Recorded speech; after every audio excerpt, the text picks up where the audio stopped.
हरे कृष्णा। आप सभी वैष्णव भक्तों को सादर प्रणाम है। तो कैसे हैं आप लोग? उम्मीद करते हैं बहुत अच्छे हैं, क्योंकि आप सभी पर वैष्णवों की कृपा असीम है। तो पौष मास चल रहा है। पौष मास में कौन सी एकादशी आती है, तो हम एकादशी की बात करेंगे। पौष मास में सफला एकादशी आती है।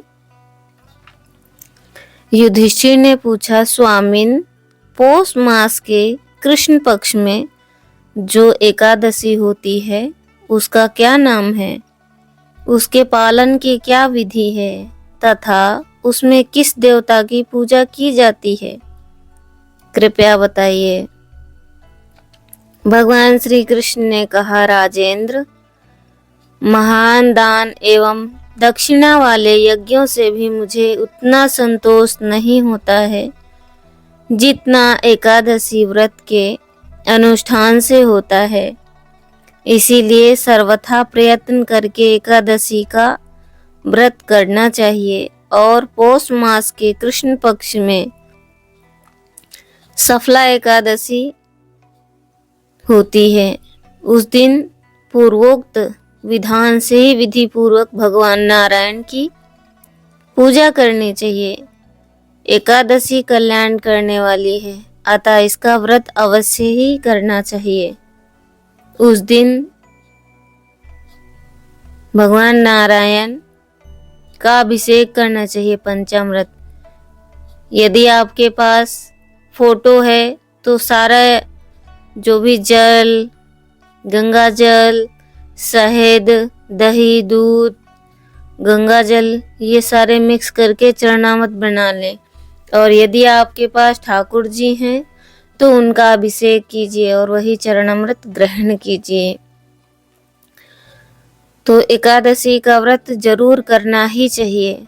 जैसे नागों में शेष नाग, पक्षियों में देवताओं में विष्णु, पक्षियों में गरुण और देवताओं में विष्णु तथा मनुष्यों में ब्राह्मण श्रेष्ठ है, उसी प्रकार संपूर्ण व्रतों में एकादशी तिथि का व्रत श्रेष्ठ है।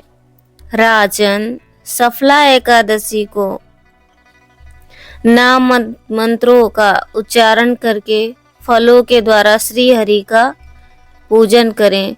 नारियल के फल, सुपारी, बिजोंडा, नींबू, एक प्रकार का नींबू जो आकार में नारंगी के बराबर होता है, जमीरा नींबू, अनार, सुंदर आंवला, लौंग, बेर, विशेषता आम के पत्तों से देव देवेश्वर श्री हरि की पूजा करनी चाहिए। इसी प्रकार धूप दीप से भी भगवान की अर्चना करें। सफला एकादशी को विशेष रूप से दीप दान करने का विधान है।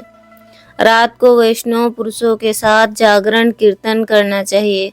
जागरण कीर्तन करने वाले को जिस फल की प्राप्ति होती है वह हजारों वर्ष की तपस्या से भी फल नहीं मिलता है। इसीलिए एकादशी के दिन रात्रि जागरण करना चाहिए, हरि कथा कीर्तन करना चाहिए और वैष्णव भक्तों का संग करना चाहिए, साधु का संग करना चाहिए, शास्त्रों का अध्ययन करना चाहिए। तो चलिए चलते हैं कथा की ओर। राजन, अब सफला एकादशी की शुभ कारिणी कथा सुनो।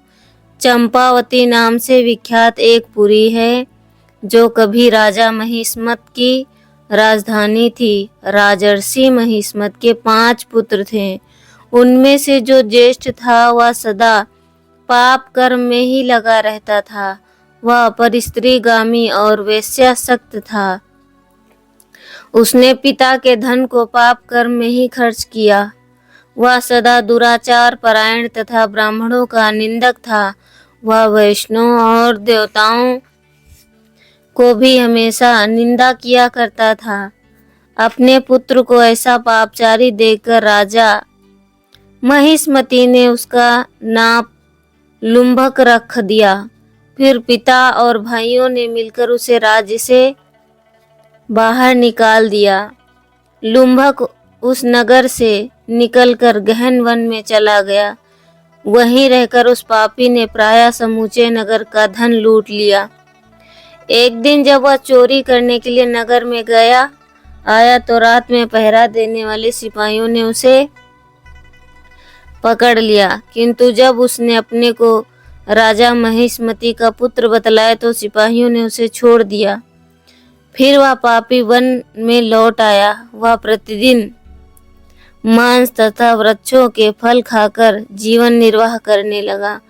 उस दुष्ट का विश्राम स्थान एक पीपल के वृक्ष के निकट था। वह पीपल का वृक्ष वर्षों पुराना था। उस वन में वह एक वृक्ष महान देवता माना जाता था। पाप बुद्धिहीन लुम्भक वहीं निवास करता था। परंतु दिनों के पश्चात एक दिन किसी संचित पुण्य के प्रभाव से उसके द्वारा एकादशी के व्रत का पालन हो गया। पौष मास में कृष्ण पक्ष की 10वीं के दिन पापिष्ट लुम्भक ने वृक्ष के फल खाए और वस्त्रहीन होने के कारण रात भर जाड़े का कष्ट भोगा। उस समय ना तो उसे नींद आई और ना आराम मिला। वह निष्प्राण सा हो रहा था। सूर्योदय होने पर भी उस पापी को होश नहीं आया। सफला एकादशी के दिन भी लुम्भक बेहोश पड़ा रहा। दोपहर होने पर उसे फिर चेतना प्राप्त हुई। तत्पश्चात इधर उधर दृष्टि डालकर वह आसन से उठा और लंगड़े की भांति पैरों से बार बार लड़खड़ाता हुआ वन के भीतर गया। वह भूख से दुर्बल और पीड़ित हो रहा था। राजन, उस समय लुम्भक बहुत से फल लेकर ज्यों ही विश्राम स्थान पर लौटा त्यों ही सूर्य देवता अस्त हो गए। तब उसने वृक्ष की जड़ में बहुत से फल निवेदन करते हुए कहा, इन फलों में लक्ष्मीपति भगवान विष्णु संतुष्ट हों। ऐसा कहकर लुम्भक ने रात भर नींद नहीं ली। इस प्रकार अनायास ही उसने इस व्रत का पालन कर लिया। उस समय सहसा आकाशवाणी हुई, राजकुमार, तुम सफला एकादशी के प्रसाद से राज्य और पुत्र प्राप्त करोगे। बहुत अच्छा कहकर उसने वरदान स्वीकार किया। इसके बाद उसका रूप दिव्य हो गया। तब से उसकी उत्तम बुद्धि भगवान विष्णु के भजन में लग गई। दिव्य आभूषणों की शोभा से संपन्न होकर उसने आकंटक राज्य प्राप्त किया और 15 वर्षों तक वह उसका संचालन करता रहा। उस समय भगवान श्री कृष्ण की कृपा से उसके मनोज्ञ नाम का एक पुत्र उत्पन्न हुआ। जब वह बड़ा हुआ तब लुम्भक ने तुरंत ही राज्य की ममता छोड़कर उसे पुत्र को सौंप दिया और भगवान श्री कृष्ण के समीप चला गया, जहाँ जाकर मनुष्य कभी शोक में नहीं पड़ता। राजन, इस प्रकार जो सफला एकादशी का उत्तम व्रत करता है वह इस लोक में सुख भोगकर मरने के पश्चात मोक्ष को प्राप्त होता है। संसार में मनुष्य धन्य है जो सफला एकादशी के व्रत में लगे रहते हैं। उन्हीं का जन्म सफल है। महाराज, इसकी महिमा को पढ़ने सुनने तथा उसके अनुसार आचरण करने से मनुष्य को राजसूय यज्ञ का फल मिलता है। तो इसलिए सफला एकादशी का व्रत विधि पूर्वक करना चाहिए। हरि नाम जप करना चाहिए।